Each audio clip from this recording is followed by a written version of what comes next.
अगर दोस्तों आपके ई फुटबॉल गेम में ये वाली प्रॉब्लम देखने को मिल रही है, तो दोस्तों आपको इस प्रॉब्लम को कैसे ठीक करना है, आज की वीडियो में मैं आपको पूरा सलूशन बताने वाला हूँ। दोस्तों आपको वीडियो को शुरू से लेकर एंड तक पूरा देखना है।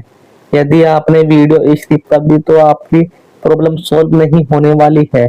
आपको करना क्या होगा, आपको दोस्तों सबसे पहले अपने फोन में एरोप्लेन मोड ऑफ करके इसे ऑन कर देना है। ये काम करने के बाद आपको जाना है सेटिंग में और फिर थोड़ा सा नीचे आ जाना है। तो दोस्तों आपको यहाँ मिल जाएगा एप्स का ऑप्शन, आपको एप्स वाले ऑप्शन पे चले जाना है। और फिर दोस्तों आपको यहाँ बहुत सारे ऐप्स मिल जाएंगे, जितने भी आपके फोन में ऐप्स है सभी ऐप्स मिल जाएंगे। आपको यहाँ ढूंढना है ई फुटबॉल गेम। आपको धीरे धीरे नीचे आ जाना है और आपको ई फुटबॉल गेम ढूंढना है।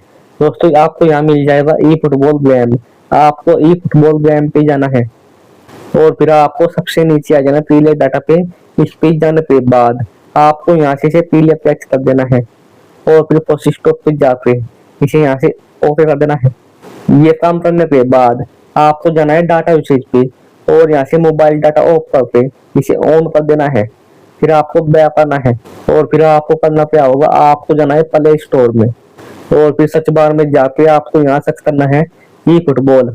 दोस्तों ई फुटबॉल सर्च करने के बाद यहाँ ई फुटबॉल गेम आ चुका है। आपको ई फुटबॉल गेम को यहाँ से अपडेट कर देना है। यदि दोस्तों अपडेट आ रहा हो तो अपडेट कर देना है, फिर आपको बैक आना है और फिर आपको अपने फोन को स्विच ऑफ करके फिर से चालू कर देना है। इसके बाद दोस्तों आपको जो ई फुटबॉल गेम में प्रॉब्लम देखने को मिल रही थी वो प्रॉब्लम ठीक हो जाएगी। अगर दोस्तों फिर भी प्रॉब्लम ठीक नहीं हो रही है तो आपको ई फुटबॉल गेम को डिलीट करके फिर से डाउनलोड कर लेना है। इसके बाद दोस्तों यह प्रॉब्लम ठीक हो जाएगी। अगर दोस्तों आपको वीडियो पसंद आए तो चैनल को लाइक सब्सक्राइब और शेयर जरूर कीजिए।